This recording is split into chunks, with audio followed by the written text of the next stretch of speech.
certo? Pronto, iniciando aqui a gravação. E na aula de hoje, a gente vai falar sobre a introdução nos circuitos elétricos em si, né? Dando uma recapitulada, a gente fez a apresentação da disciplina, depois falamos sobre aquela parte histórica. Na última aula, falamos sobre as medidas elétricas básicas. E hoje, a gente vai falar sobre uma introdução sobre os circuitos elétricos, que é o coração da disciplina, né? A principal parte da disciplina. Então, a gente vai apresentar a representação de alguns dos elementos que a gente usa, tais como fontes, aí vê que tem fonte de tensão, fonte de corrente, fontes dependentes, fontes independentes, e depois vai ver os circuitos em si, certo? Vamos ver como esses elementos estão em série e em paralelo, esse conceito de série paralela, a gente vai ver também. E depois vamos fazer alguns exemplos no final da aula, certo? Vou passar para vocês alguns exemplos aqui no finzinho da aula. A gravação vai colocar Sim, a gravação sempre, toda a gravação está sempre no AVA, né? Já tem a gravação dos últimos 3 encontros.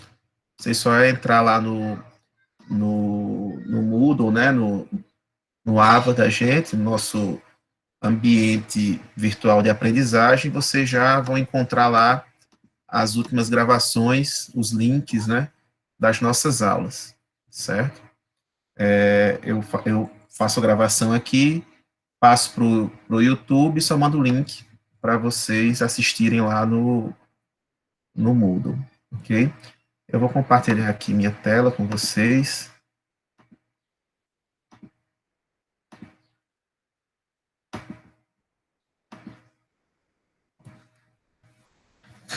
Bem, pessoal, então aqui a gente vai tratar agora, efetivamente, dos circuitos elétricos, né?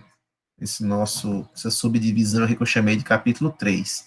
Só relembrando, quem não baixou ainda os materiais, pode fazer o download lá no site, e também tem um link lá no Moodle, certo? Eu já subdividi por semanas, então, na primeira semana lá de subdivisões de aulas, tem informações sobre o site, as aulas gravadas naquela semana, nessa daqui também vai ter essa aula de hoje, e assim por diante. Bem, então, o circuito elétrico, pessoal. O circuito elétrico, ele é dotado de alguns componentes, né? Então, ele vai ser dotado de 3 principais componentes, que são uma fonte, que vai manter essa diferença de potencial, são os condutores que vão interligar essa fonte a o meu terceiro elemento, que é a carga, né? E aqui essa resistência. Como lá na parte de medidas elétricas básicas, a gente viu que eu posso medir a tensão, a diferença de potencial com um voltímetro, um elemento de medição que vai fazer a comparação entre a diferença de potencial entre duas partes do circuito. Então, aqui eu estou medindo mais com menos, estou medindo a tensão nessa resistência, a tensão da fonte, que é a mesma aqui, e posso medir a corrente com um amperímetro, né? Então, o dispositivo de medição vai identificar qual corrente que está passando nesse caminho que ele está colocado. Então, o circuito elétrico é um caminho eletricamente completo pelo qual circula uma corrente elétrica, né?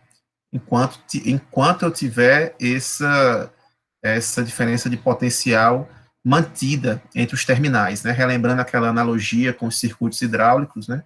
Então, quando tiver aquela diferença de níveis d'água de um tanque para o outro, vai haver a passagem de um fluxo de água de um tanque para o outro. Então, a mesma coisa aqui, enquanto tiver um ponto mais eletricamente carregado do que outro, então vai haver uma circulação de corrente elétrica nesse circuito. Então, por que é tão importante assim a gente analisar os circuitos elétricos, né? Certo que tem gente aqui na turma da tarde, tem alunos que são de engenharia civil, e esses alunos vão ter uma disciplina que é pré-requisito, e a disciplina de eletrotécnica é pré-requisito, que no caso é a parte de instalações elétricas prediais. Então, logicamente que tem uma sequência. Agora, para as outras engenharias, por que será que é obrigatório, faz parte do currículo obrigatório de toda engenharia, a disciplina de eletricidade, né, de eletrotécnica? Então, isso daqui é importante, pessoal, todo mundo ter noções de eletricidade, todo engenheiro, ter na sua formação, mesmo que às vezes não vá atuar diretamente com algum equipamento, mas em algum nível, mesmo que indiretamente, vocês vão atuar com equipamentos elétricos. E aí, a partir do conhecimento dos circuitos, das medidas elétricas básicas, é possível que a gente consiga, a partir do conhecimento que se tem do comportamento desses dispositivos, desses modelos, né? Esses modelos que são essas fontes que a gente vai ver que essas fontes aqui são idealizadas. Então, quando eu coloco um mais menos lá, simulando uma pilha, por exemplo, uma bateria, ou uma tomada, ou o que quer que seja, uma fonte de tensão, qualquer que seja, essa fonte desenhada aqui é um modelo. Então, na vida real, ela vai ter diferenças. Ela não vai ser uma fonte ideal, né? Ela vai ter algumas diferenças do modelo idealizado que a gente está utilizando. Mas a partir de alguns arranjos que a gente possa fazer entre vários desses modelos ideais, a gente consegue se aproximar consideravelmente bem à vida real, certo? Ao real comportamento dos equipamentos. Então, quanto melhor for esse rearranjo, quanto mais próximo ele se tornar do que está na vida real, mais eu vou conseguir simular aquelas condições. E aí eu não vou precisar fazer um experimento lá, fazer uma ligação de um motor e ver se o fio está aquecendo ou não. Quando você instalá-lo ali e ver qual é o dimensionamento para aquela carga, você já pode prever o que vai acontecer antes de fazer o teste real, vamos dizer assim. Então, a grande vantagem de se ter conhecimento de circuitos elétricos, das medidas elétricas básicas de tensão, de corrente, de resistência, de potência, é que vocês podem chegar e tomarem algumas decisões em campo que vão evitar um teste real ou até um possível acidente de ocorrer, ou a queima de um equipamento ocorrer, ou o mau funcionamento de um equipamento ocorrer. Então, isso tudo aí é vantajoso. Então, é isso, pessoal. Então, o modelo que a gente vai criar, que a gente pode criar, deve ser capaz de traduzir o funcionamento do equipamento real, né, conectado no circuito elétrico. Então, esse é o objetivo da análise de circuitos elétricos, é visar ter conhecimento de todos esses modelos, de forma que eles possam estudar o comportamento de equipamentos reais. Então, para representar fontes de tensão, a gente vai, dependendo do livro, dependendo da fonte que a gente esteja trabalhando, às vezes há uma representação um pouquinho diferente. Mas eu acredito que as mais comuns sejam essas três aqui apresentadas, certo? Pode ser aqui um conjuntinho de barras maiores com barras menores, geralmente representa uma pilha ou uma bateria aqui, então uma tensão contínua, geralmente, certo? E aí um dos terminais, né, uma das pontas vai ser o positivo e a outra vai ser o negativo. Então, sempre que tem um mais e menos, você, numa fonte, vocês já sabem ali que ali vai ser uma fonte de tensão, certo? Pode ser só um par mesmo aqui, um maior e um menor, ou pode ser uma circunferência com um sinalzinho mais e menos. As três representações aqui, na maioria das bibliografias que vocês pegarem, vão ser essas aí que vão ser as representadas, certo? Uma fonte de tensão. E aí a gente tem os elementos, né, que vão, as linhas, né? As linhas que conectam a fonte à carga representam um caminho para a corrente elétrica. Então, aqui, esse caminho é um caminho ideal. Na nossa representação de circuito elétrico, esses condutores aqui, diferentemente da vida real, onde, por exemplo, se você tem uma extensão, um fio na sua casa, se eu faço a medição lá no início do fio e vejo que tem 220, lá no finalzinho do fio, onde vai estar instalado o meu equipamento, certamente vai estar uma tensão abaixo de 220 volts, certo? Então, a queda de tensão é natural em todo circuito que tem passagem de corrente. Por que isso acontece? Porque todo circuito todo condutor tem uma resistência elétrica, certo? Ela pode ser bem pequena, mas ela vai existir sempre, certo? E aí, quando tem uma resistência elétrica e tem a passagem de uma corrente, resistência R, corrente I, eu vou ter um V igual a RI. Eu vou ter uma diferença de potencial em cima desse meu condutor na vida real, certo? Então, aqui eu posso ter 220, o produto R vezes I aqui deu 0,5. Então, se eu tenho 220 aqui, em uma das pontas, na outra, eu vou acabar tendo 219,5. Então, eu acabo não tendo os 220 perfeitos, eu vou ter uma queda de tensão, que a gente tem que trabalhar aí no dimensionamento de circuitos, é que essa queda de tensão seja admissível aos equipamentos que estarão conectados no lado da carga, certo? Então, todo equipamento, o fabricante já sabe, olha, o equipamento é 220, mas ninguém vai ter 220 perfeito toda hora lá na tomadinha. Pode ter 219, pode ter 218, pode ter 215. Então, todo equipamento ele é feito com esse grau de tolerância, certo? Já para funcionar, já que seus fabricantes sabem que o 220 perfeito ali, constante, é praticamente inatingível em nenhuma das instalações elétricas. Sempre vai ter uma pequena variação ali em torno dos 220. Então, aqui, o pessoal da Civil, né, que vai ver instalações elétricas mais à frente, a gente vai ver que tem alguns limiares aí, que geralmente ficam na faixa dos 5% de queda de tensão aceitáveis. Mas aqui, nos nossos circuitos, como a gente está tratando de modelos idealizados, o fio ele não tem queda de tensão. Então, a tensão que sai da fonte chega na carga. Se saiu 100, chega a 100. Se saiu aqui 220, a diferença de mais ou menos está chegando 220 aqui, certo? E esse caminho, logicamente, tem que ser um caminho fechado, né? Então, o terminal mais chega em um dos lados da carga, o menos chega no outro lado da carga. Se houver um rompimento em algum momento aqui, não vai ter diferença de potencial na carga, não vai haver circulação de corrente, como a gente viu anteriormente. E aqui, como eu também já tinha comentado, né, na parte de medidas elétricas básicas, os elétrons, né, são cargas negativas, negativamente carregadas, e aí quando eu coloco na fonte o menos aqui com os menos dos elétrons desses condutores, esses menos com menos sinais de mesma carga de mesmos sinais, vão se repelir. Então, a princípio, a corrente, os elétrons estão circulando nesse circuito aqui no sentido anti-horário. Mas, por convenção, definiu-se aqui que as correntes vão seguir no sentido, se não tiver nada dizendo o contrário, né, a corrente, o padrão da corrente, ela circular no sentido inverso ao sentido dos elétrons, certo? Então, quando se admite que o sentido da corrente elétrica é considerado igual ao dos elétrons, disse que seu movimento, que o seu sentido é o sentido real ou o sentido eletrônico.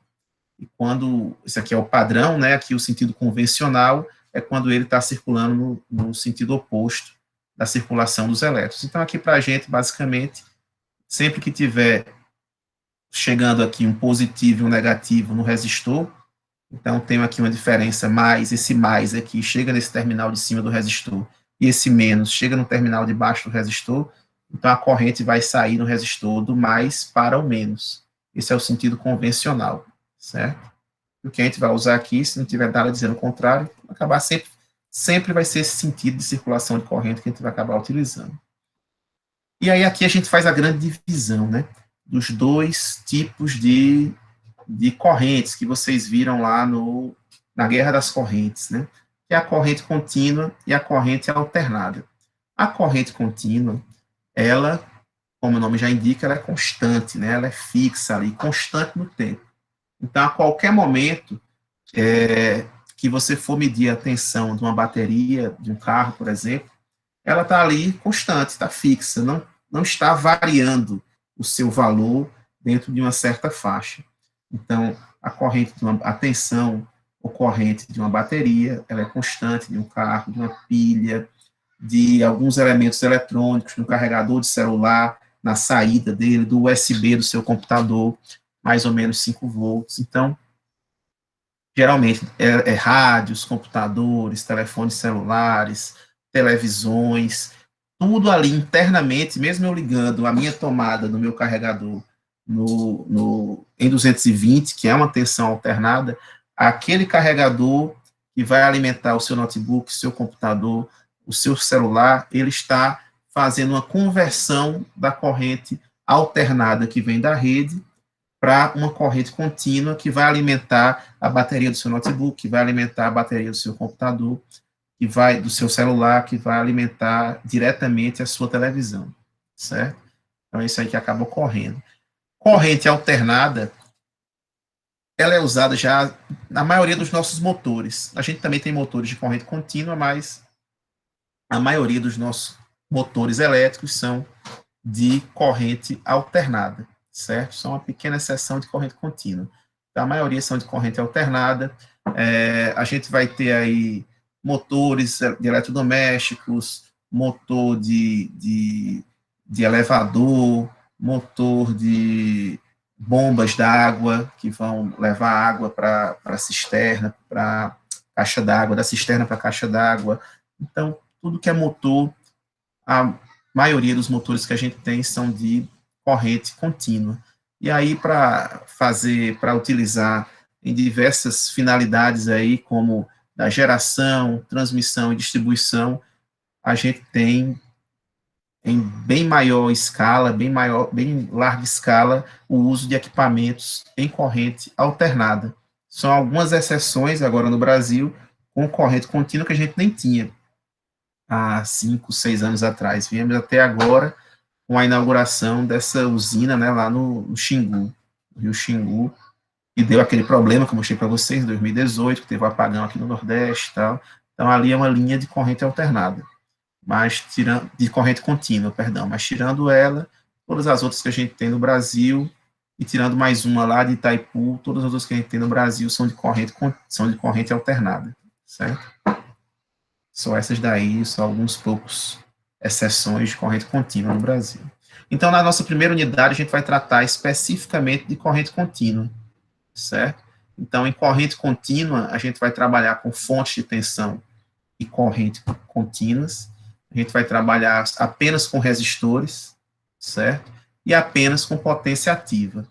Só na segunda unidade que a gente vai vir para a corrente alternada, aí além de resistores, vão aparecer dois outros elementos, que são os capacitores e os indutores, e além da potência ativa, vão aparecer outras duas potências, que são a potência reativa e a potência aparente, né, que vai ser resultante aí da soma vetorial da ativa com a reativa. A gente vai ver num próximo momento. Então, agora a gente vai tratar de corrente contínua. É a imagem, né, já da corrente contínua e da corrente alternada. Nossa corrente contínua aqui, se for uma pilha, é de 1,5 volt. Se for a bateria do carro, são 12 volts. Se for a saída, né, que vai ser conectado o USB do seu computador, são 5 volts. Então, dependendo do componente que se trate, pode ter uma tensãozinha um pouco diferente. E aqui a alternada, né, alternada, ela varia. A gente tem a nossa rede, um formato cossenoidal, né, então a gente vai ter aí uma tensão de 220 volts, aqui na nossa região, outras partes do país, 127 volts, certo? Essa aqui é a variação que ela tem no tempo, né? E aí, quantas vezes esse ciclo, né, se repete, de subir aqui, depois descer, chegar no mínimo e voltar ao zero, né? Ela saiu do zero, subiu, passou pelo zero de novo, desceu, subiu. Aqui vai se repetir um segundo ciclo. Aqui tem 2 ciclos. Quantos ciclos a gente tem de repetição dentro de 1 segundo de uma tensão alternada, uma tensão corrente alternada aqui no Brasil, né? Isso daí se dá, não sei se vocês já ouviram uma unidadezinha que é o Hertz. Quem já ouviu falar em Hertz aqui? Alguém sabe quantos Hertz tem a nossa tensão aqui no Brasil? Talvez nos equipamentos de vocês aí tenha alguma informaçãozinha de quantidade de Hertz. Mas, basicamente, né, o Hertz é unidade de frequência. A frequência indica quantos ciclos desse daqui, que aqui está vendo 2 ciclos, né? Aqui o primeiro e aqui o segundo, quantos ciclos vão se repetir dentro de 1 segundo, certo? Então, é uma tensão alternada, mas é muito rápida essa alternância, essa variação dela é muito rápida. Então, aqui no mundo, na verdade, a gente tem basicamente 2 frequências comerciais, assim, utilizadas.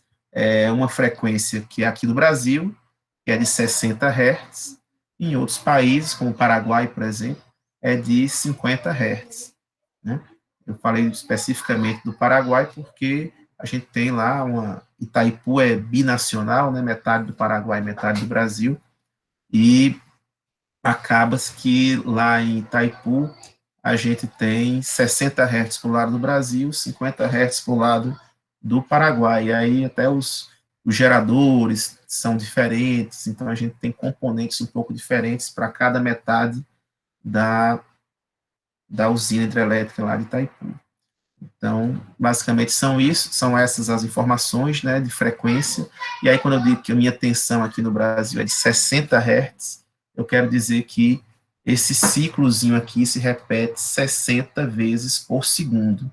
Então, cada ciclo desse daqui se repete 1 sobre 60 avos, né, que dá de segundo, que dá aproximadamente 16,67 milissegundos. Então, a tensão sai do zero, vai lá para cima, passa no zero de novo, vai lá para baixo e volta em pouco menos de 17 milissegundos. É muito rápido aqui essa variação toda, certo? Então é isso, pessoal.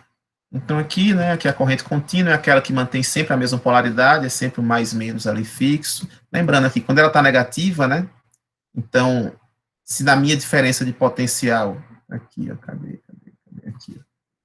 Na minha diferença de potencial, eu tenho a fase, né, o positivo lá da minha tomada, ela está variando entre zero, tem hora, e aqui o menos é um ponto aterrado, é um ponto fixo em zero, então aqui está variando, né, o mais é esse daqui, é a minha fase, que está variando. Então, quando está no zero, a diferença de potencial é zero, menos zero é zero, né?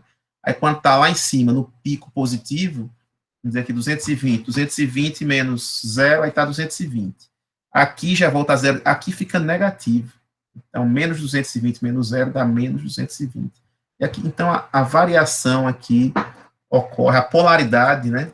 Essa polaridade aqui está constantemente variando nos sistemas de corrente alternada, certo? Em termos de polaridade, tem hora que um terminal está mais positivo do que o outro, e o outro está, em outros momentos, o outro que está com um sinal mais positivo do que o outro. Então, fica essa variação constante, né, no sinal alternado. Já no contínuo, não, é sempre a mesma polaridade, fornecendo uma tensão ou corrente com uma forma de onda constante, sem oscilações, como é o caso da energia fornecida por pilhas e baterias. Tem sempre um polo positivo e outro negativo.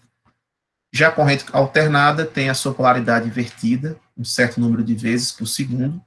No nosso caso, né, aqui no Brasil, são 60 vezes por segundo. A forma da onda oscila várias vezes em cada segundo. O período da forma de onda é justamente o tempo a partir do qual a mesma se repete. Então, aqui, como eu disse, né, são aproximadamente 17 milissegundos para se repetir. E vamos aqui falar dos tipos de fontes que a gente tem, né? Então, a gente vai ter, vamos falar aqui do tipo, primeiro, da fonte independente, né? Eu vou explicar aqui o que é o ideal e o que seria o independente. Vamos começar pelo ideal. Então, aqui eu tenho duas fontes, uma fonte de tensão e uma fonte de corrente, certo? Na fonte de tensão, ela vai manter uma diferença de potencial, que pode ser de 100 volts, 220 volts. A tensão que for descrita aqui na frente é a tensão que ela vai manter entre esses dois terminais. Na fonte de corrente, a corrente que tiver descrito aqui vai passar por esse circuito, independente da carga que eu tiver aqui, vai passar constantemente, né, esse valor de 2, 3, 10, 100 amperes que tiver definido aqui nessa fonte, certo? Por que eu digo ideal? Porque aqui, independente do tipo de carga que eu coloque aqui, se eu coloco um resistor de 1 ohm, se eu coloco um resistor de 10, um de 20, um de 30, um de 1000, um de 2000, um de 0,00001 ohm, essa tensão continua constante, não varia. Vai ter aqui, por exemplo, 220 volts fixo. Isso na vida real acaba não ocorrendo. Qual um exemplo que eu vou dar aqui? Não sei se alguém já esteve em casa, né?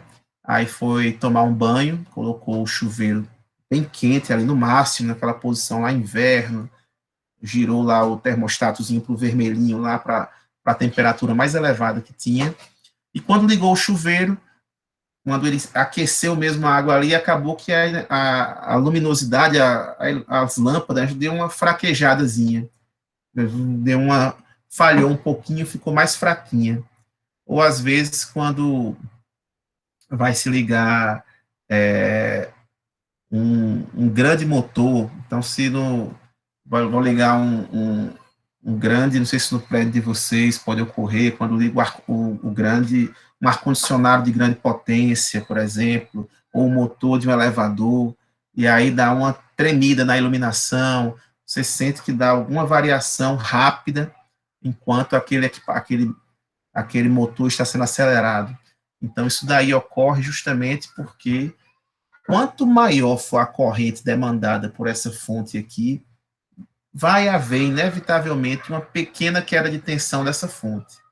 Então, se eu tiver o chuveiro elétrico na nossa residência, é o equipamento, nas nossas residências, né, são um dos equipamentos de maior corrente. Na maioria das casas, é o que vai demandar maior corrente, é o chuveiro.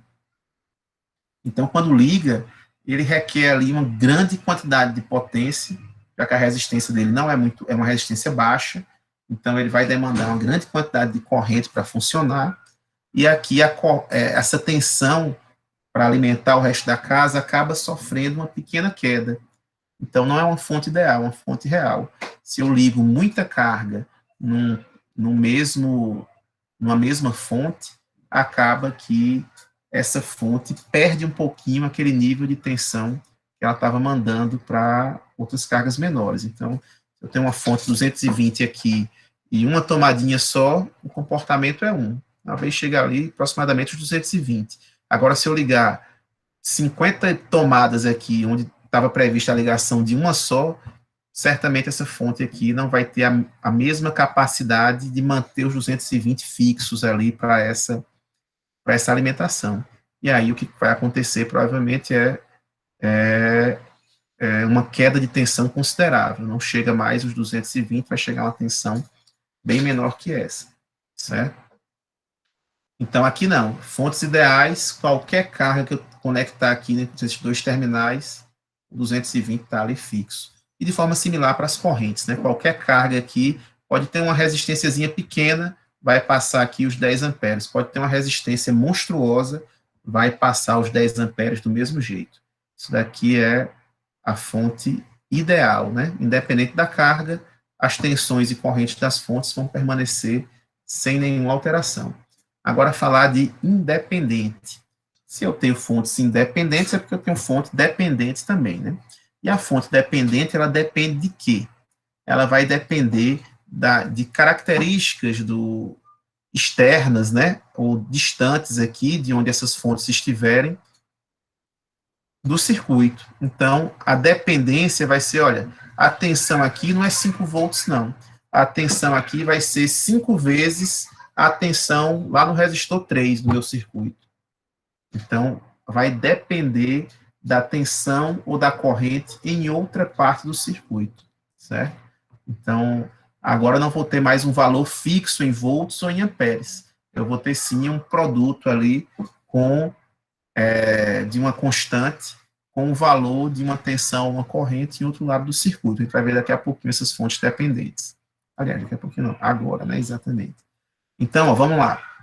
Em termos de simbologia, para fontes independentes, ou a gente vai usar esses tracinhos aqui, ou essas circunferências, certo? Eu posso ter uma circunferência também para tensão, só não posso ter tracinho para corrente, né? Tracinho aqui é só para tensão, esses dois, um maior e um menor, é só para tensão, mas a circunferência eu posso ter com mais e o menos a tensão, ou uma setinha para corrente. Já quando eu estiver tratando de fontes dependentes, ou controladas, são sinônimo aqui, quando eu estiver tratando de fonte dependente, sempre vai ser um losango, certo? Então, sempre vai ser essa figurinha aqui. Quando aparecer, você já liga um alerta, opa, essa fonte é dependente, já procura se ele está dependendo de tensão ou de corrente em outra parte do circuito, certo? Então, se você vê um losangozinho com mais e menos, eu já digo, olha, é uma fonte de tensão, porque tem mais e menos, e devido à figura aqui ser um losango, ela é uma fonte de tensão dependente, certo? Ela vai poder depender da tensão em outra parte do circuito da corrente, mas ela vai gerar uma tensão mais menos, uma polaridade mais menos aqui nesse local. Se for uma setinha, é uma fonte de corrente dependente, certo? Que vai poder depender de tensões ou correntes em outra parte do circuito. Aqui dentro das, então aqui, ó, de cara, eu tenho dois tipos, né, que subdividem-se em mais dois. Então eu tenho fonte de tensão que pode depender da tensão em outra parte do circuito, ou pode depender da corrente em outra parte do circuito. Então eu tenho duas fontes de tensão dependentes, uma dependente de corrente, outra dependente de tensão em outro lugar do circuito, e duas fontes de corrente dependentes também. Então, eu posso ter essa daqui dependente da corrente em outra parte do circuito, ou dependente da tensão em outra parte do circuito. Então, na verdade, são quatro fontes dependentes que a gente pode ter nos nossos circuitos. Então, aqui, primeiro, vamos ver que tipo de fonte é essa. É uma fonte de tensão, aí é o losango, dependente. Aí vou olhar aqui, aqui ela depende. É uma constante R vezes a corrente I1 em outra parte do circuito. Então, uma fonte de tensão, devido ao mais e menos, dependente, devido ao losango, da corrente I1, certo? Então, eu vou olhar lá o valor da corrente I1, se for 10 aqui a corrente I1 e essa constante R for 5, então eu vou dizer, olha, I1 deu 10. A tensão que está sendo gerada aqui é de 5 vezes 10. Então, aqui eu estou gerando 50 volts. Certo? Entenderam aqui a lógica? De novo, se você na hora de resolver o circuito identificou, opa, I1 deu 10, professor, e R aqui é 5, certo? Beleza. Qual a tensão, então, aqui nos terminais dessa fonte dependente, dessa fonte de tensão dependente da corrente I1, aqui vai ter 5 vezes 10, que dá 50 volts, certo? E essa constante R aqui, como o produto dela por uma corrente vai dar uma tensão, aí chama-se de transresistência, mas que não é muito importante armazenar, é uma constante, é um fator multiplicativo, certo? Por essa corrente 1, e o produto vai dar em volts. Assim, o segundo tipo de fonte dependente, né? Aqui eu tenho uma fonte de tensão, aqui o mais e menos, o losango dependente, certo?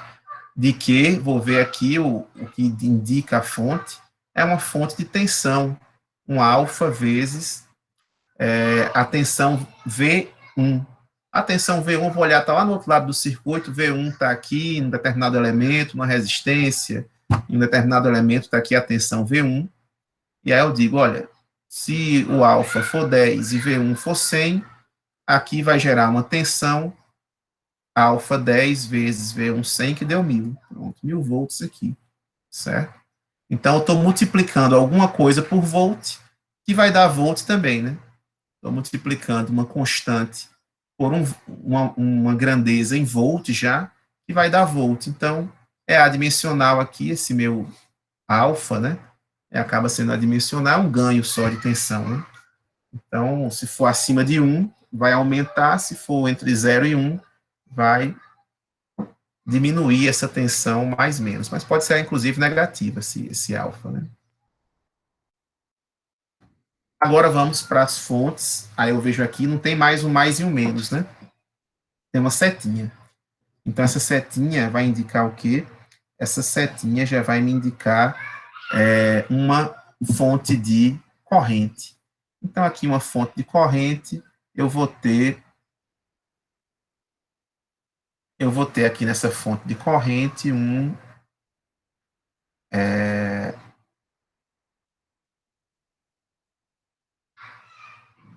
eu vou ter nessa fonte de corrente uma fonte de corrente dependente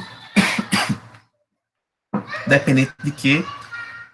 Beta vezes I1, dependente da corrente em outra parte do circuito. Então, aqui é uma fonte de corrente dependente da corrente 1 em outra parte do circuito. Então, aqui essa corrente, onde eu vou pegar o valor de 1 aqui, multiplicar pela constante beta, e vou obter o valor da corrente que está circulando nesse sentido aqui, nesse ramo específico, certo? Então, beta vezes uma corrente vai dar uma corrente, então beta é adimensional também, é só um ganho de corrente. E o último tipo de fonte de corrente é a fonte de corrente dependente da tensão em outra parte do circuito.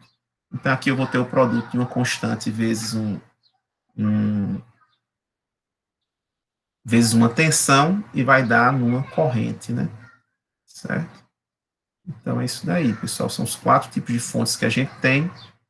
E aqui, só para manter aqui, né, a unidade, né? O que é que eu multiplico por uma tensão e vai dar uma corrente, né? Eu vou multiplicar 1 sobre uma resistência. Vocês lembrarem lá de V igual a RI, se você isola o I, fica V sobre R, né?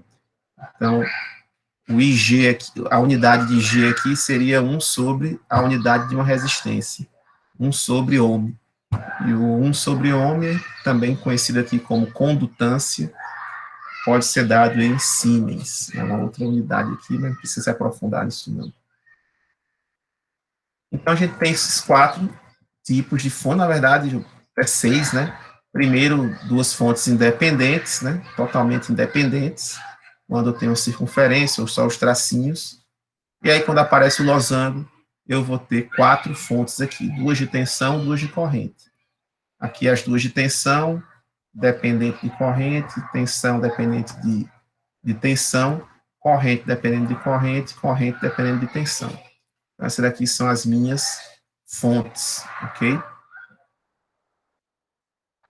E vamos falar agora sobre associação de fontes. Ou seja, quando, por exemplo, você tem no seu no controle remoto da sua TV. Lá no controle remoto da sua TV, dificilmente você tem uma pilha só, né? Geralmente os modelos vão ter 2 pilhas.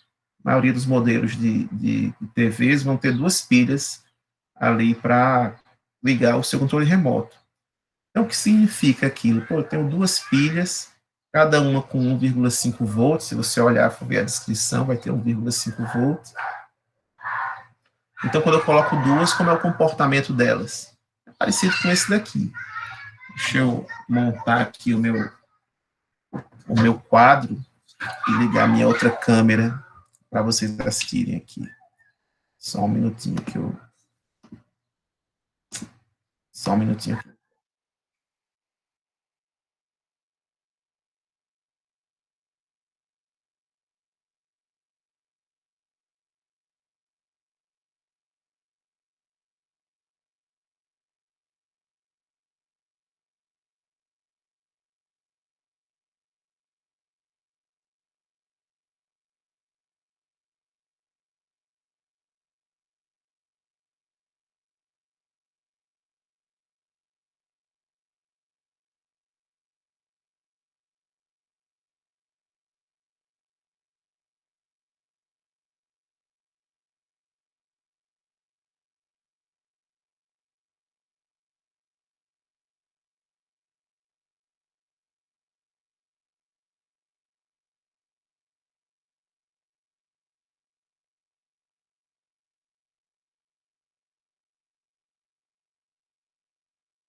Oi, pessoal, voltei aqui agora com um quadro, né?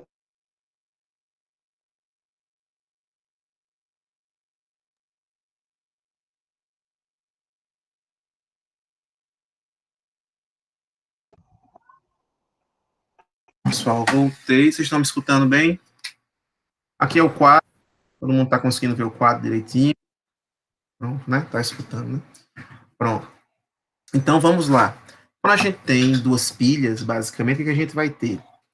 Acho que eu vou botar mais um pouquinho para baixo.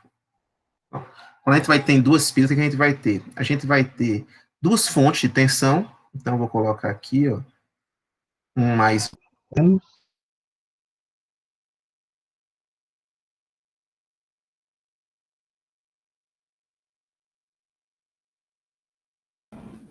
Se você tá mutada.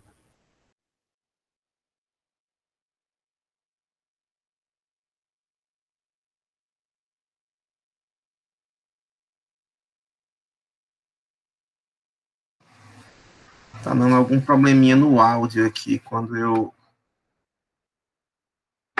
acho que eu tenho que fechar esse negócio. Deixa eu fechar ele. Quando eu coloco a câmera, a webcam dá um probleminha no áudio. Deixa eu tentar configurar. Deixa eu tentar aqui para aparecer a webcam.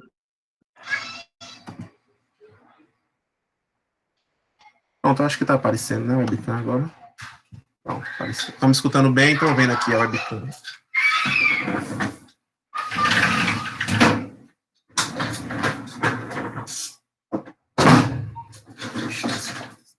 Bem, então quando a gente tem aqui, pessoal, uma fonte de tensão, essa fonte vai estar entre dois terminais, né? Vou chamar um terminal A e um terminal B, certo?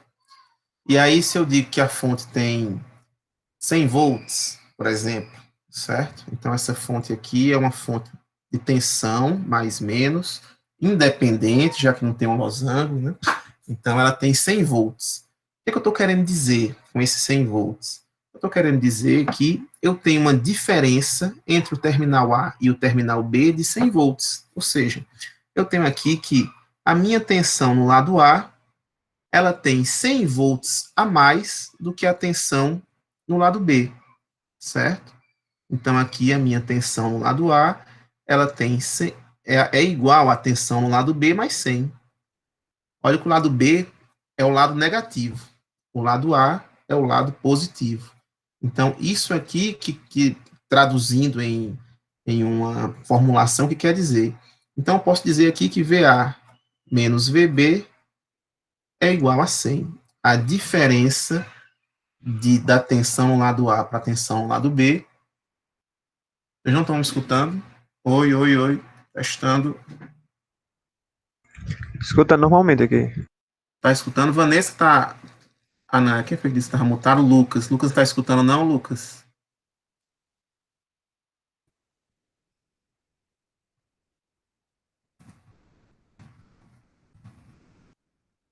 Aqui tá aparentemente tá normal. Tá mexendo aqui os.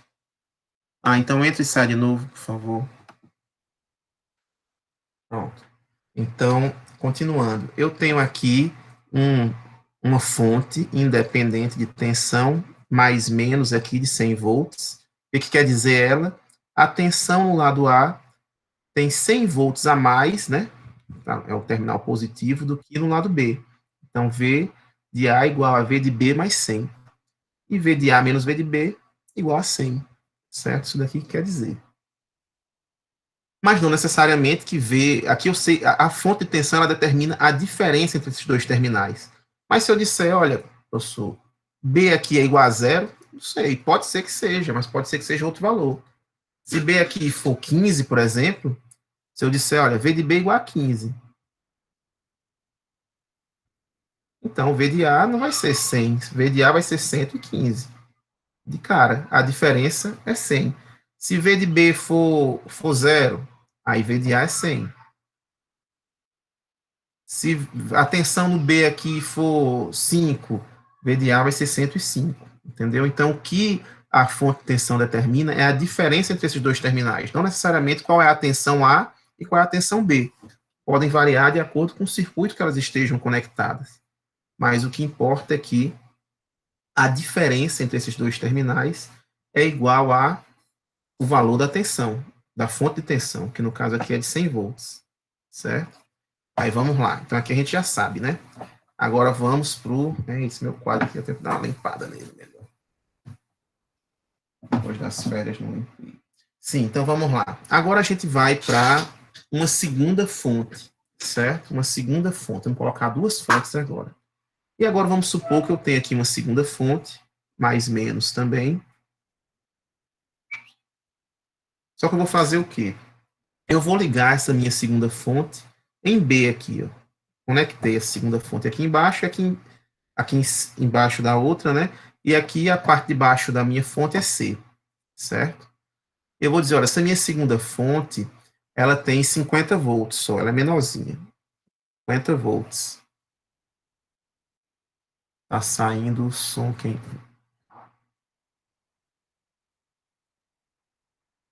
não tá usando não tá saindo.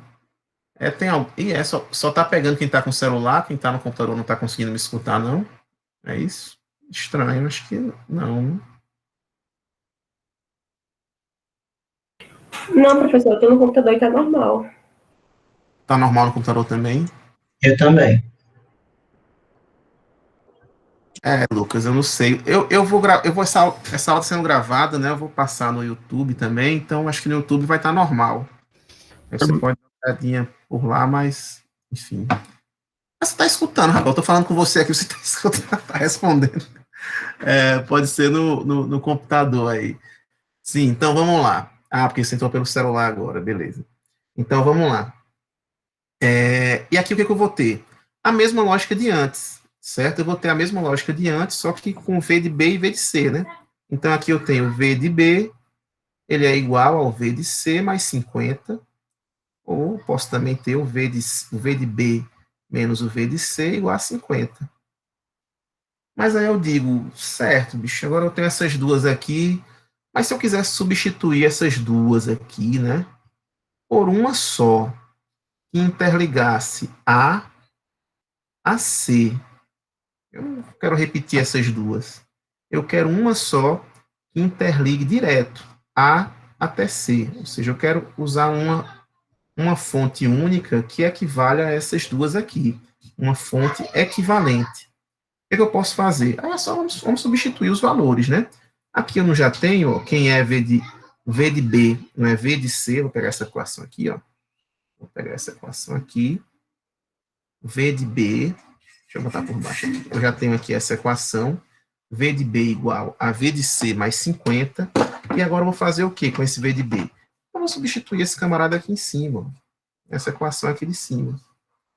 E aí eu vou ter uma relação direta entre V de A e V de C. Vamos ver quanto é que vai dar? Vou colocar essa daqui, V de A, sendo igual a quem? Aí V de B agora é quem? É V de C mais 50. E agora eu vou repetir o 100. Vou apertar. Mais 100. Pronto. E aqui é só fazer a soma, né? Fiquei V de A igual a V de C mais 150. E agora aqui eu faço V de A menos V de C igual a 150. Pronto. E agora, em outras palavras, eu tenho que a diferença de potencial entre V de A e V de C é de 150 volts. Certo? Então, quando eu tiver duas fontes, desse jeitinho aqui, ó, ambas mais menos aqui, é só fazer a soma direta dessas duas fontes. Certo? E aí eu tenho um equivalente com o valor da soma dessas duas. Ok, pessoal? Então, quando eu tenho duas fontes, V de mais menos, é só fazer uma soma direta entre essas duas fontes, que eu vou encontrar a fonte equivalente a essas duas. Agora vamos fazer algumas alterações aqui para tornar o negócio mais interessante. Vou fazer uma alteraçãozinha aqui, certo? Vamos lá. Aí foi lá, vocês tinham lá duas pilhas, ou um conjunto de pilhas, né, que deu esse resultado aqui, mas alguém, um belo dia, foi e decidiu reverter, trocou a polaridade, que nunca trocou, né, a polaridade de uma pilha, ou ligou a bateria na polaridade errada, Se eu trocar a polaridade, vai ficar quanto? Eu vou até mudar o valor aqui para dar um valor diferente, né? Se fosse 30 aqui, daria 130, né? Só fiz mudar aqui rapidamente o valor. Vou precisar fazer um apagador aqui. Vou apagar aqui, a de cima eu vou deixar igual. Só essa de baixo aqui agora que vai mudar a lógica dela aqui, né? Vamos mudar aqui. Aqui vai mudar também.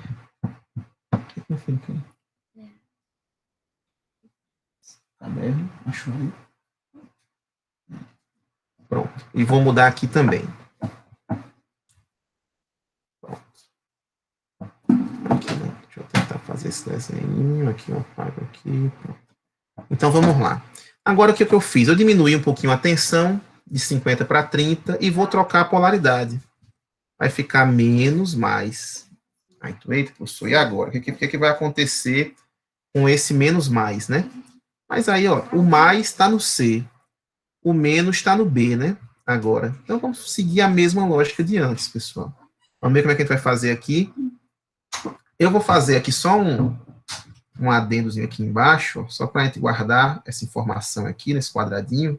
Aí depois a gente volta aqui para essa análise de cima.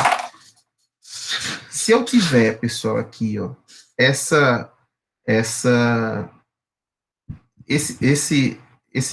menos 30 aqui desse jeito, esse 30, né? Aqui assim, ó.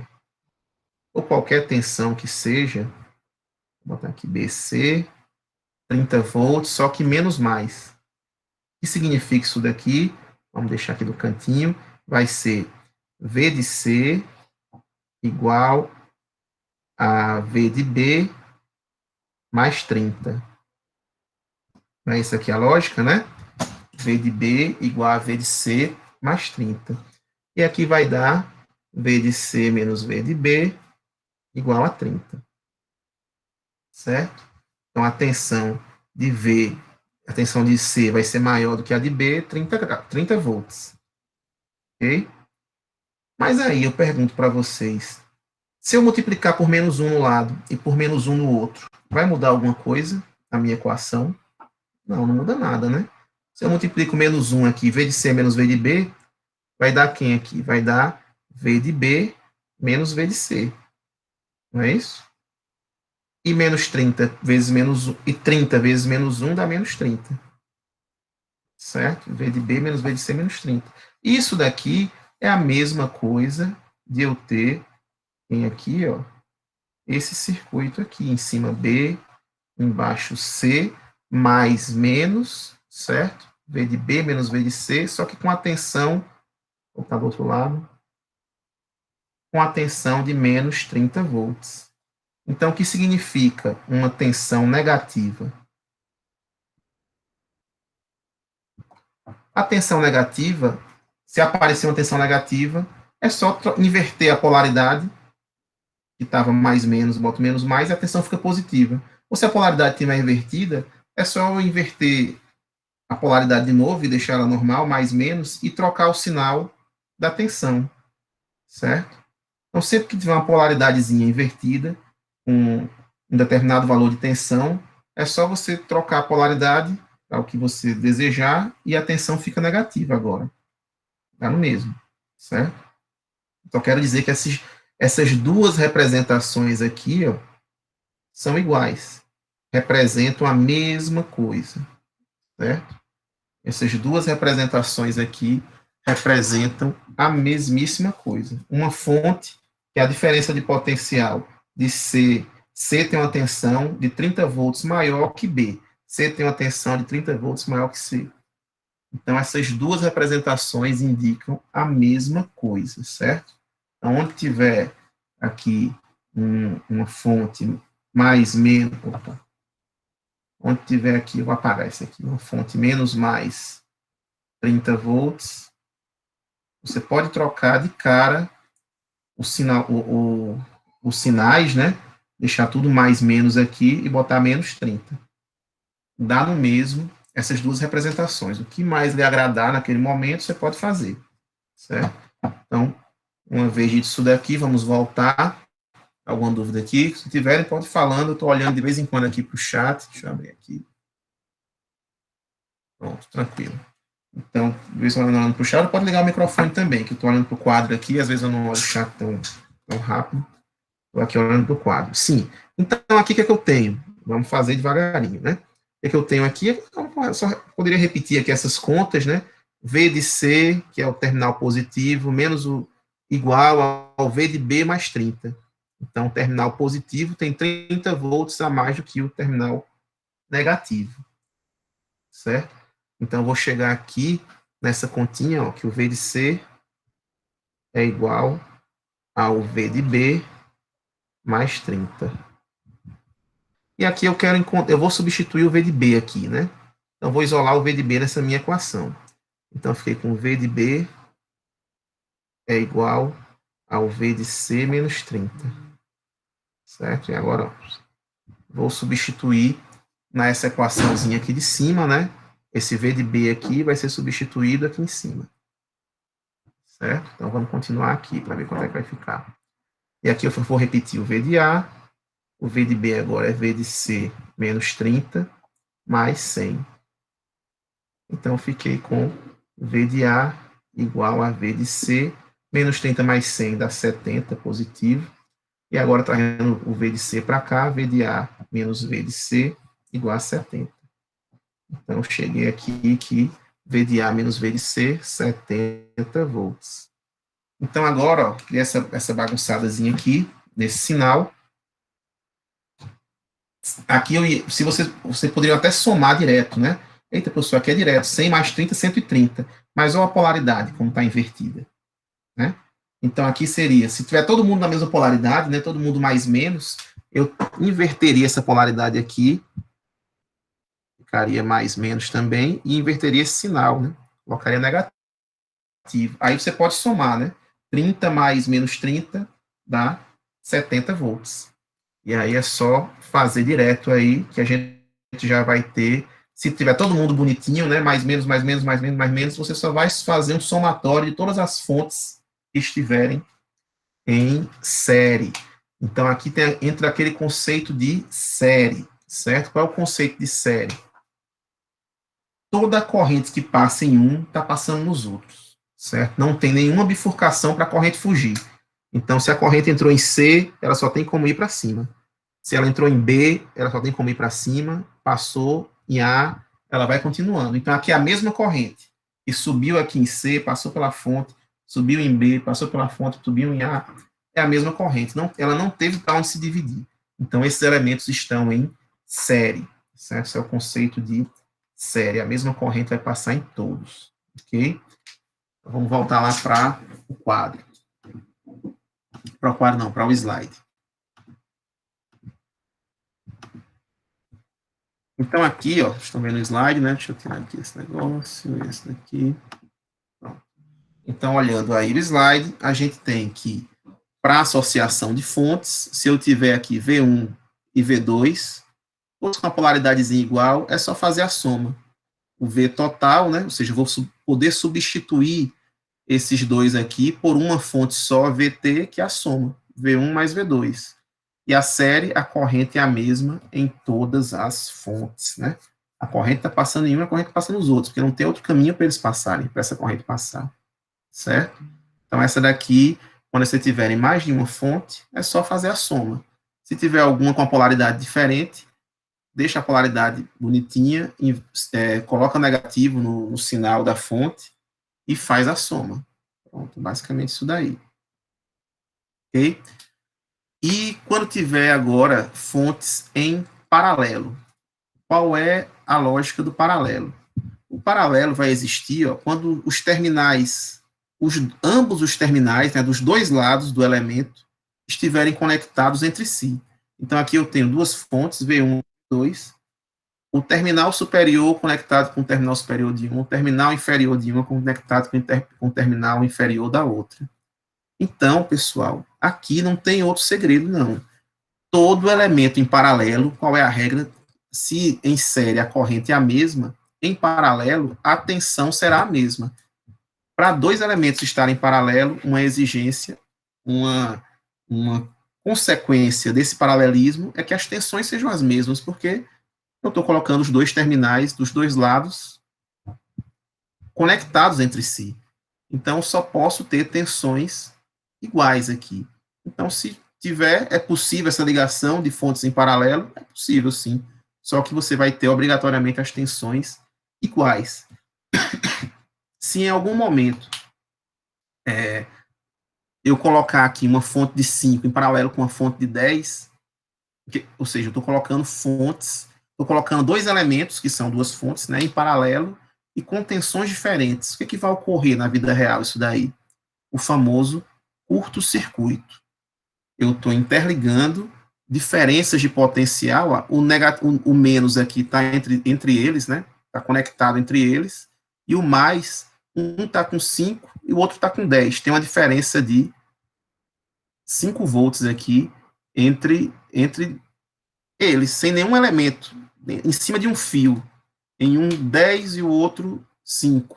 Não tem uma resistência, não tem outra fonte, não tem nada, é só um fio direto. Então, se você causa uma diferença de potencial num fio, esse é o famoso curto-circuito. É como se eu pegasse um fio e colocasse dentro da tomada.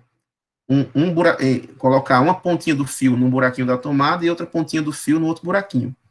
Então, estou conectando ali o 0 com 220. Estou causando um curto-circuito, certo? Porque o fio, a resistência, não tem resistência no fio. Muito mínima, insignificante. Então, quando eu causo esse tipo de curto-circuito, o que vai acontecer? Vai passar uma corrente muito grande ali que vai derreter o fio, vai poder começar ali um incêndio, vai causar uma pequena explosão nesse meu circuito, certo? Então, não deve-se colocar fontes de tensões diferentes em paralelo, senão eu vou causar um curto-circuito. Na vida real, isso aqui serve para quê? Por exemplo, então tem uma subestação aí da Equatorial. Se eu tivesse um transformadorzinho só, eu teria que ter um transformador muito grande para uma subestação inteira. Então o pessoal vai e coloca 3, 4 transformadores menores. Porque aí no momento que eu preciso fazer a manutenção de um, eu consigo desligar um e manter os outros ligados. Ou eu consigo fazer uma expansão daquela subestação, adicionando mais um. Logicamente que ele vai ter a mesma tensão dos outros, mas ele vai ajudar a fornecer uma quantidade de corrente maior para o circuito, vai aumentar a potência total desse circuito, né? Bem, então essas aqui são sobre as fontes de tensão, certo? Quando eu coloco fontes em série e fontes em paralelo. Então, nos nossos circuitos aqui, como a gente tem fontes ideais, tanto faz, né? Tem uma fonte só ou duas em paralelo, não vai ter diferença nenhuma. Então, não vão surgir questões com fontes de tensão em paralelo, mas fontes de tensão em série vão surgir sim. Agora vamos falar das fontes de corrente, né? O que acontece com as fontes de corrente? A fonte de corrente em paralelo, pessoal, vou aqui para o quadro aqui, né? Eita, deixa eu apagar aqui. Pronto, então vamos lá agora, fonte de tensão passou. Vamos para as fontes de corrente.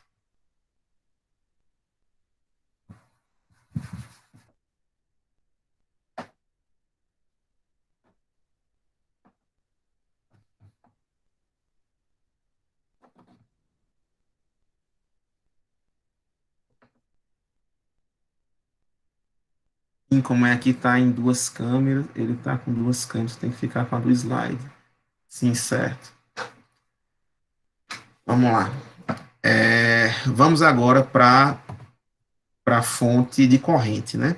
E na fonte de corrente, quando eu tenho duas fontes de corrente aqui, eu vou ter duas possibilidades, ou fonte de corrente em série ou em paralelo.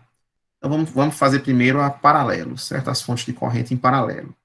Então a fonte de corrente em paralelo, fonte ideal, uma setinha, uma determinada quantidade de amperes. Então aqui eu vou colocar um valor já, vai ficar 10 amperes, certo? Nessa fonte.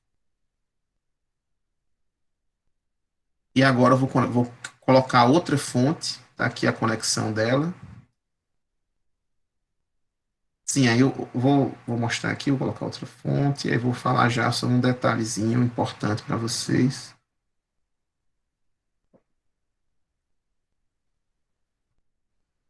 Aqui está o nó, né, aquela conexão entre as duas, e aqui eu vou colocar uma fonte de 3 amperes. Certo? E aqui vai ser uma continuação do circuito, tal, com... Aqui vai circular a corrente total, IT. Que, por sua vez, vai ter que voltar por aqui por trás, né? Ela é circulante aqui, esse IT.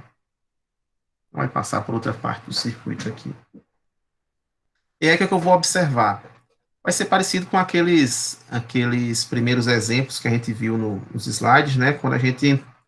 Uma corrente encontra um nó.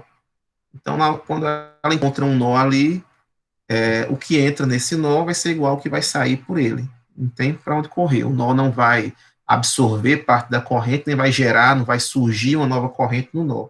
Então, o que entrar vai sair, certo? Então, na mesma quantidade, né? Então, aqui olhando para o nó, se essas duas aqui estão em paralelo, os dois terminais superiores estão conectados entre si, os dois inferiores estão conectados entre si, então estão em paralelo aqui essas duas, né? Então aqui, ó, pela esquerda desse nó está entrando 10, por baixo está entrando 3, então aqui só pode sair, né? O IT só pode sair, vai sair quanto? 13. 13 amperes. Mesma coisa aqui por baixo, né? Olhando para esse nó aqui de baixo, por cima saindo 3, pela esquerda saindo 10, e T aqui também vai ser 13 amperes. Certo? Então, se ambos estiverem apontando para a mesma direção, eles podem ser substituídos facilmente aqui pela soma dessas duas fontes. Então, aqui posso substituí-los por uma só de 13. Está no mesmo aí, certo? É equivalente esses dois a um só de 13. E aí, agora, se eu mudo a polaridade desse daqui, o que vai acontecer? Se eu botar a polaridade não, o sentido, né? Mantive tudo igual aqui. Opa, foi mal, aí balançou a câmera. Mantive tudo igual aí, só mudei o sentido. Aí vamos analisar de novo, né? Vamos analisar de novo, com esse novo sentido, corrente que entra, corrente que sai. Agora está acontecendo o quê? Está entrando 10 nesse nó aqui em cima, mas já saíram 3 aqui por baixo. Então, se já entrou 10, desses 10 já saíram 3, falta sair mais 7 amperes. Certo? Mesma coisa aqui por baixo, né? Se entrou 3 e já está saindo 10, então ainda falta entrar mais 7 aqui por baixo. Então, aqui, ó, o que eu vou fazer? Se tem sentidos diferentes, eu vou ver o sentido que é maior, né? É esse que vai ganhar, ou seja, para cima. Tem 10, outro só tem 3, e aí fica 10 menos 3 e dá 7. Então, eu consigo também substituir essa dupla aqui, ou trio, ou 4, enfim, fontes por uma só. Então, aqui eu substituí só por essa daqui dos 7, essa dos 7 amperes, certo? E dá no mesmo também, né? Se você, da mesma lógica lá das tensões, quando eu disse para vocês que eu tinha 30, aqui, né, menos mais, 30 volts era igual a mais menos 30 volts, aqui a gente vai ter algo parecido também. Se eu tiver uma setinha para cima, uma setinha para baixo, se eu tiver uma setinha para baixo aqui de 5 amperes, isso daqui é a mesma coisa do que uma setinha para cima de menos 5 amperes. Certo? Lá no mesmo. Então, você pode inverter o momento que você achar necessário o sentido da corrente, desde que inverta também o sinal que essa corrente tem, certo? Lá no mesmo. Então, aqui daria no mesmo colocar a setinha para cima em menos 3 amperes. Aí fica 10 mais menos 3, que dá 7 do mesmo jeito. Vou fazer direto aqui 10 menos 3, que dá 7 também. Ok, pessoal? Para fontes em paralelo. Deixa eu compartilhar aqui agora o meu slide. Então, essa daí é a lógica para fontes em paralelo. É só fazer a soma, né, dessas fontes. I1 mais I2 mais I3. E aí ter cuidado com o sinal, com o sentido, né? Se tiver a setinha para cima ou alguns para baixo, aí vai ter o valor negativo. Resistência e fonte de corrente em série, né? Não vai se encontrar, mas só teria lógica. Qual é a lógica da fonte de corrente? É que naquele caminho esteja passando o valor, naquele ramo, esteja passando o valor da fonte de corrente, né? Então, se tem ali 10 amperes, naquele ramo vai ter 10 amperes. Independente dos elementos que estejam ali em série, se tiver uma resistência, duas, vai ser 10 amperes. Então, se eu tenho duas fontes de corrente, só tem lógica se forem fontes de corrente da mesma corrente, do mesmo valor. Então, duas ou três ou quatro fontes de corrente em série, todas do mesmo valor. Porque não tem como colocar uma fonte de corrente deixa eu vir aqui para o quadro. Não teria lógica eu colocar aqui uma fonte de corrente de 5 amperes e uma outra fonte de corrente aqui embaixo de 3. O que ia bater? O que ia dar de problema aí, né? Aqui embaixo eu venho com 3, aí subo com 3. Aqui nesse nó só tem uma entrada e uma saída, professor. E aí? Como é que eu vou conseguir entrar no nó 3 e sair 5? Porque a outra já é de 5, né? Então, não tem lógica isso daqui, né? É impossível isso aqui ocorrer. Se elas estão em série, a corrente que tem em uma é a corrente que tem na outra. É princípio básico. Então, esse tipo de ligação é impossível. Não tem como existir uma ligação de duas fontes de corrente com valores diferentes. A única lógica que teria se fosse exatamente o mesmo valor, as duas, ambas com 5 aqui, por exemplo, aí sim seria entrando 5, saindo 5, tal, sem problema. Certo? Mas duas fontes de corrente com valores diferentes não é possível se ter. Deixa eu abrir aqui. Agora a gente vai ver, deixa eu botar o vídeo na minha câmera. Pronto, voltei. Vamos continuar lá nos slides.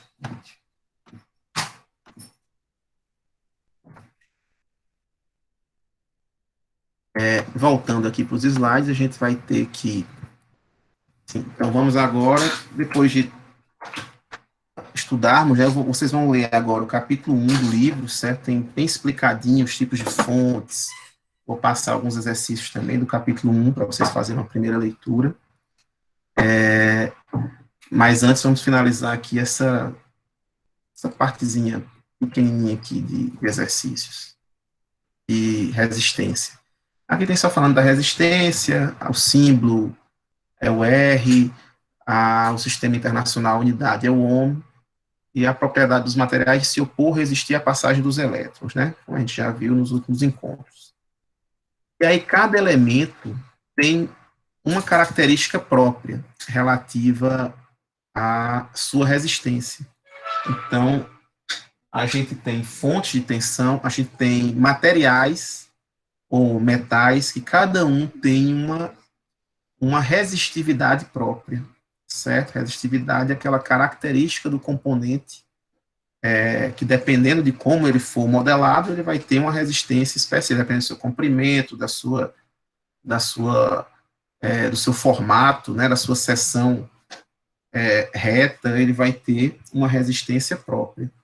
E aí ela varia com o comprimento, com a área, com a própria temperatura, mas aí desconsiderando os efeitos da temperatura, quanto maior a resistência for, quanto maior a temperatura for, maior a resistência também vai subindo, né? Mas desconsiderando isso daí, a resistência dos elementos ela é diretamente proporcional ao comprimento do elemento. Então, quanto maior um condutor for, quanto maior um fio for, mais comprido ele for, maior é sua resistência, e é inversamente proporcional à área da sua seção transversal, né? Quanto mais grosso um condutor for, menor resistência.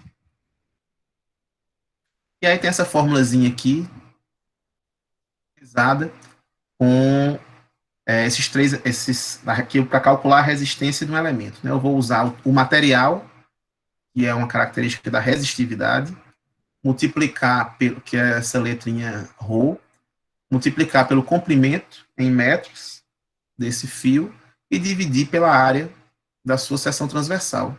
Então, se eu tenho um fio de 6 milímetros quadrados de área e seção, vai ficar os 6 milímetros quadrados aqui, mas aí não vou colocar tudo na mesma unidade de distância, né? No caso, metros quadrados de área e de comprimento aqui. A resistividade depende do tipo de material, condutor é definido pela resistência por unidade de comprimento, então essa daqui, ó. Cada elemento vai ter uma resistividade diferente. Se vocês observarem aqui, a gente tem vários condutores. Dependendo da temperatura, vai variar também, considerei 20 graus Celsius aqui nessa minha fonte. E se vocês olharem o cobre, que é o mais utilizado, né, mais comum da gente encontrar, ele não é o menor de todos aqui, ó. Não é o menor de todos. A prata é menor do que ele, né? Só que ter fio de prata em casa vai ser bem caro. É um metal precioso, aí, difícil de ser encontrado. Já o alumínio é um pouco maior. Em algumas aplicações, a gente pode ter a substituição de alumínio do cobre pelo alumínio. Mas aí, em contrapartida, a gente vai ter que ter um condutor mais grosso para compensar essa maior resistividade do material. Então, vai ter que ter, para aquela mesma distância, né, de fio, eu vou ter que ter um condutor mais grosso para compensar essa diferença aqui do cobre para o alumínio. Certo? A gente vai observar isso na norma. Né, a gente não, né? O pessoal de civil vai observar isso na norma quando for fazer o dimensionamento de fios. E lá a gente pode utilizar para dimensionar para o mesmo circuito fio de alumínio ou fio de cobre, né? Acho que para residência a gente vai sempre utilizar fio de cobre, mas em algum momento industrial, alguma aplicação específica, eu posso utilizar qualquer um dos dois. Mas a gente vai observar que o de alumínio tem que ser mais grosso para aquela mesma quantidade de corrente que vai passar por ele. Pronto, e aqui uma perguntinha interessante. Supondo-se aqui 2 fios de mesmo comprimento, certo? Mesmo comprimento nos 2 fios, o mesmo L. Mesmo material também, mesmo material, mesmo comprimento. Só que a área, né, S1 é menorzinha do que o S2, ou seja, eu tenho o S2 aqui, um mais grosso, um fio mais espesso do que o S1. Eu pergunto para vocês, qual dos dois tem a maior resistência? Ambos têm o mesmo comprimento, só que um é mais fino do que o outro. Qual dos dois tem a maior resistência? O que vocês acham? Vamos pela formulazinha aqui, né? L, o ρ é igual, o L é igual, mesmo comprimento, o ρ é igual, mesmo material, o que vai mudar é a área da seção transversal. Aquele que tiver a maior área, ou seja, o denominador for maior aqui, a resistência vai ser menor. Né? Então, o que tem a maior área, esse daqui é o mais grosso, então a resistência desse daqui é menor, a resistência desse daqui é maior. Okay? E algo similar ocorre quando eu tenho 2 fios de mesma seção transversal, mesma espessura, e comprimentos diferentes. Então, esse aqui é o mais curtinho, esse aqui é o mais comprido. Então, voltando aqui, ó, material é o mesmo, a área é a mesma, só o comprimento que muda, né? Então, quanto maior for aqui o comprimento, maior será a resistência desse material. Então, aqui, esse de baixo, o azulzinho aqui, vai ter uma resistência maior do que o vermelho. Certo? Aqui é aquela relação da lei de Ohm, né? V igual a RI. E aqui a gente tem 6 exercícios, pessoal. E eu quero que vocês façam esses 6 exercícios. Vou colocar ainda hoje, agora lá no Moodle, para vocês fazerem. Eu posso fazer a leitura. São 6, eu acho que são 1, 2, 3, 4. 5, 6, 7, 8. São 8, na verdade, né? Porque tem dois aqui que são duas letras. Esse primeiro aqui, eu digo que eu tenho uma barra circular de cobre, aí eu arredondei aqui para 1,5 a resistividade, 10 a menos 8, possui um raio de 50 milímetros e um comprimento de 6,28 metros. Qual a resistência? Só substituir naquela fórmula, ρLA. Resistência igual a ρ vezes L dividido por A. Qual a resistência entre os terminais, entre as extremidades? E aí eu pergunto aqui, se o raio for duplicado, o que ocorre com a resistência? Aí você olha aqui para a fórmula, o raio vai vir aqui, né, na área, se ele for duplicado, o que vai ocorrer com a... Eu sei que vai diminuir, né, mas vai diminuir quantas vezes? Então, vai diminuir duas, se vai ser maior, será que vai ser menor? Enfim. Então, se o raio for duplicado, o que ocorre com a resistência? Uma barra circular de cobre, com a mesma 1,5 de resistividade, possui um raio de 2 centímetros e comprimento de 1 metro. Qual a resistência entre os terminais do barramento? Aproxima π aqui para 3,14. Se a corrente que passa nos terminais é de 1 ampere, qual a tensão? Então, você vai ter a resistência, já tem a corrente aqui, R vezes I, vai ter a tensão, né? V igual a R vezes I. E aqui eu tenho duas questões, onde eu coloco duas fontes de tensão em série, certo? Uma de 5, uma de 20, e eu peço, olha, qual a corrente que está passando aqui? Aí você vai ver qual a tensão equivalente, e essa resistência vai estar submetida, e aí eu vou descobrir aqui a tensão, e a partir da resistência calcular a corrente. Mesmo jeito aqui, duas fontes, observar a polaridade, que às vezes pode ser diferente, mesma coisa, descubra a tensão, descubra a corrente que está passando aqui, certo? Na outra são fontes em paralelo, fontes de corrente agora em paralelo, né, como a gente explicou ali. Então, vou olhar aqui essas fontes de corrente em paralelo, descobrir a fonte equivalente, para que eu saiba qual a corrente está passando em cada um dos meus elementos aqui, que no caso é essa resistência de 2 ohms, nesse caso aqui, nessa daqui são duas resistências, né? Eu tenho uma de 2 e outra de 5. Mas a corrente que passa em um, passa na outra, já que essas resistências estão em série. O caminho aqui é único, né? Não tem para onde a corrente se dividir. E por fim, essas duas questõezinhas, a diferença de potencial entre dois pontos é de 10 volts, a intensidade da corrente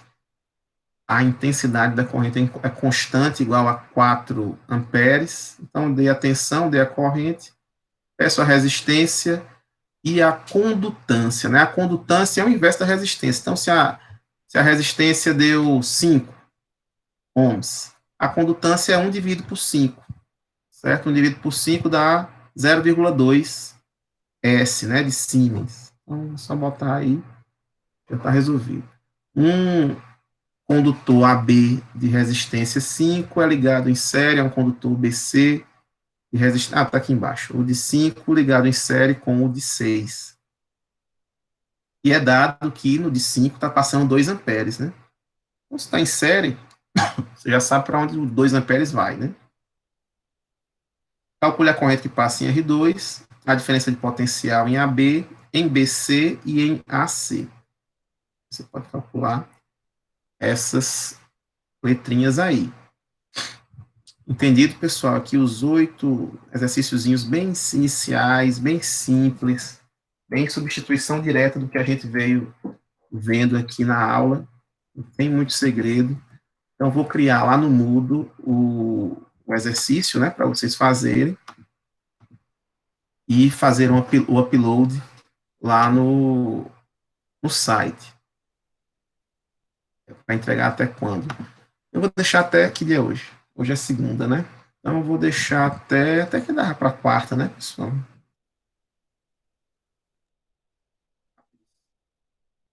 Até quarta, dá para entregar. Até quarta. Professor, voltou aqui o som do Tá mudo. Tá mudo. O mudo, testando. Voltou. Voltei. Sim, fazendo até quarta dá para fazer. Não são exercícios, não vão demorar meia hora para fazer esses exercícios. Deixa, Muito professor. Pode ser sexta, não? Esses caras. Aí na quarta eu posso passar outro, né? Mas tudo bem, pode ser. Mas provavelmente, só para deixar claro, né, que na quarta provavelmente já vai ter outro da aula de quarta, né? Basicamente todo, eu estou tentando manter essa rotina para ser a praça de vocês, mas quem terminar logo já vai mandando. Então pode ser até sexta, e aí na quarta, né, novos assuntos, a gente vai passar uma outra quantidadezinha já do livro, certo? Os exercícios do livro, aí o do livro já são mais barra pesadinha assim, aí eu deixo para vocês entregarem até o domingo, certo? Aí vão demorar mais para fazer. Então esse fica até sexta, e o restante da aula de quarta fica até domingo. Ok?